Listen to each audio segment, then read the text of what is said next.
Good afternoon. My name is Kevin Barnes. I am the Chief of the Patrol Division of Aurora Police Department. I am here to talk to you today about a critical incident that took place early this morning, referencing a felony menacing involving violent suspects. At approximately 1:32 a.m., Aurora 911 dispatch received a call referencing a firearm in the location of the 3200 block of Carson Street. Officers immediately began responding to the location. Within 5 minutes of that initial call, officers located what believed to be the suspect vehicle in the block of Sable Boulevard and Colfax Avenue. Additional information pertaining to the call itself stated that a victim had been assaulted by two suspects and had a gun pointed at him, hence the reason for the initial call. Officers immediately got behind the suspect vehicle that was located in the area of Colfax Avenue and Sable Boulevard and began following it westbound until it merged onto southbound I-225. Officers continued following the vehicle as officers who arrived to the initial scene of occurrence were trying to obtain information to confirm whether or not the charges were valid. In so doing, officers encountered a second vehicle described as a white Ford pickup truck that inserted itself between the officers and the initial vehicle, which was described as a red pickup truck believed to be occupying the suspects. Officers continued following the vehicle southbound on 225, at which time they aired that 1:42 a.m. approximately that suspects appeared to be throwing objects out of the window at them, believed to be tools. Officers continued following the suspect vehicle, and at approximately 1:44 a.m., received confirmation that the charges of the felony menacing were valid, and a pursuit was authorized by the sergeant on scene. At approximately 1:45 a.m., a male driver of the white Ford pickup truck that I alluded to had inserted itself between the red pickup truck and the officers, began firing shots out of the window of the driver's side at the officers. At approximately 1:46 a.m., that same suspect fired additional shots out of the driver's side window at the officers. They continued following the suspect vehicle as it merged onto a southbound I-25. And at approximately 1:47 a.m., a third round of shots were fired out of that same window by the same suspect, at which time a pit maneuver, that's a precision mobilization technique, was authorized. Officers engaged executed, the pit maneuver at I-25 in Arapahoe County, Arapahoe Road, my apologies, at which time the vehicle rolled onto the roof of the car. A male and female passengers from the vehicle, male driver, female passenger from that suspect vehicle immediately began fleeing the scene on foot. And at approximately 1:54 a.m., both suspects were apprehended by the Arapahoe County Sheriff's Office, who were in proximity of the incident, and the Greenwood Village Police Department. Both suspects were subsequently taken to the hospital and examined for injuries. The red pickup truck was able to flee the scene and is currently still outstanding, and a firearm was recovered on the scene of the incident. I would like to say, first and foremost, commend the officers who were involved in this particular incident. They showed exceptional bravery and courage in the face of extreme danger. They reacted exactly the way in which we have trained them to, and I have nothing but words of praise and admiration for all of them. I also like to thank members of the Arapahoe County Sheriff's Office and the Greenwood Village Police Department and their efforts in aiding us in apprehension of these violent suspects. With that, I'm going to turn it over to Commander Mark Paulino, the Investigations Bureau Commander, and then we'll open it up for questions.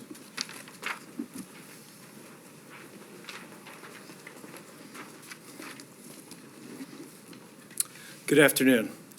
My name is Mark Paulino, and I am the Commander of the Investigations Bureau at the Aurora Police Department. I'll be giving you guys an update today about the ongoing investigation referenced this morning's incident. Our Crime Gun Intelligence Unit is leading the investigation. They specialize in firearms-related crimes. They'll be handling the entire incident on the criminal side, which includes the investigation into the initial felony menacing, the pursuit, the attempted murder of our police officers, as well as the pit maneuver. The major crime homicide unit will be investigating the use of force that resulted in the pit maneuver. And our Internal Investigations Bureau will be conducting an administrative review focusing on compliance with agency policies and training. Suspect 1 has been identified as Aaron Wallace, 31, of Lakewood. He was the driver of the Ford pickup who shot at the police officers. Wallace has an extensive and violent criminal history. He is currently on probation out of Arapahoe County for weapons violation. He's got an active warrant for his arrest, and he remains in the hospital as the time of this press conference. The second occupant of the car was identified as a 21-year-old female. We're not releasing her name at this time, but she has been released from the hospital, and she is fully cooperating with this investigation. This is an active and ongoing investigation.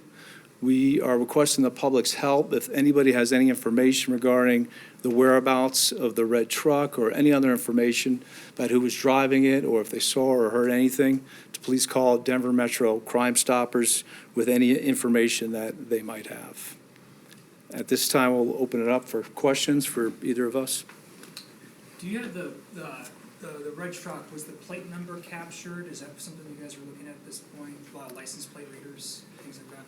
Yeah, we're looking at all avenues there, using cameras available and trying to determine if we can locate it. What was the relation, do you know at this point, the relationship between the drivers of the driver of the white truck, and why would he get involved? Why would he intervene?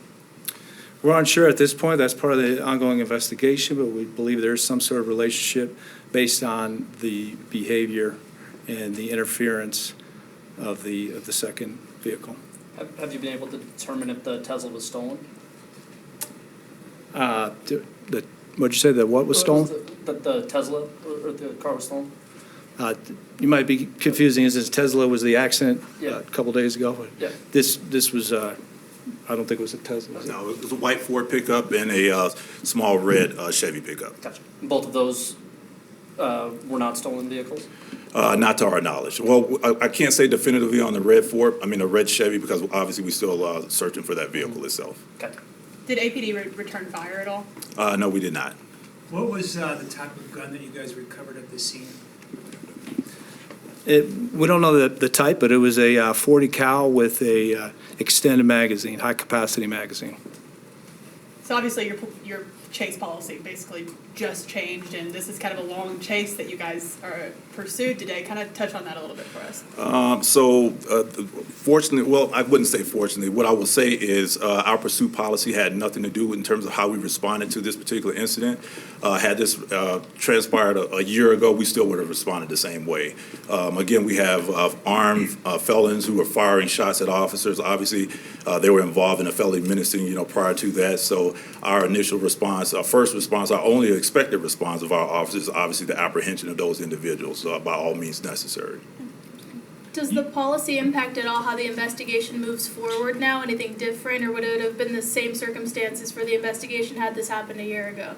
It would have been the same circumstances, so no, the policy does not affect the investigation right now. So what does happen? Does the officer have, is there an investigation to look into the actions of the officers? So we will conduct an internal administrative investigation. That's the case in any critical incident such as this to determine as to whether or not any policies were violated, yes.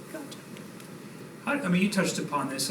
How does this make you feel as a supervisor who has to, talk to officers who've been through a pretty intense moment? It makes me feel proud, I guess, first and foremost, in terms of those officers. Proud to be a member of the Aurora Police Department, associated to the great work in which the men and women are doing here each and every day. They're putting their lives on the line, regardless of the situation, the circumstances, and obviously this is a case in point, and it's a microcosm in terms of what we conduct or how we conduct business on a daily basis. So, as I alluded to before, Obviously, in terms of what they did, their efforts are to be commended, but as far as our expectations, that's to be expected, particularly as it pertains to the revisions of the pursuit policy. But in addition to that, just based upon their training, their extensive training which they undergo, we believe in our officers and their efforts. They are extremely confident, and regardless of what we ask of those individuals, they consistently, set the bar and rise to the occasion. So I had nothing but praise and admiration for all of those individuals involved. Sorry, I might have got a little mixed up here. So the felony menacing charges were for the two in the red truck, because those are the ones that were suspected to have been doing something beforehand. And then the white truck gets in the middle and shoots. That is correct. Gotcha, okay. Yes. And then Aaron Wallace, what charges has he been arrested on at this point? At a minimum, first-degree attempted murder. The investigation is still ongoing, so there might be other charges and probably will be other charges added. He's But- still in the hospital right now, though, right? Yeah, he's still in the hospital. What about the other person who was released from the hospital? Are they facing charges, the woman? No, she is not. She's fully cooperating in the investigation. Are there any other distinct features of the red truck that we should put out there, besides just a Chevy red truck? That's all we have at this point. As we get more information, we'll release that and let people know. We know that there might be new technologies that are going to be implemented with the Aurora Police Department as the drones that we saw recently. Could you expand a little bit on those topics, on the new technologies that are implemented for responses to these incidents? Yes, ma'am. We have a number of technological advancements in which we currently implemented within the Aurora Police Department. One in particular is the Real-Time Information Center, and obviously it encompasses a network of mesh, or should I say CCTV cameras throughout the city, also license plate readers. We are in the process of implementing a drone program as well. I'm not necessarily certain as to whether or not that would have aided us in this particular circumstance, but in terms of, generally speaking, and as far as the advancements in technology in which we're employing within the Aurora Police Department, we most certainly intend to exploit it in incidents such as this. Based on the findings of this investigation, if anything was found to be handled improperly, could that change the guidelines with the pursuit policy in the future? Absolutely, but I don't anticipate that being the case, just based on the officer's actions as of last night. I'm potentially may have missed this, but do you guys, you may not be putting this out, but do y'all have an ID on who was in the red truck?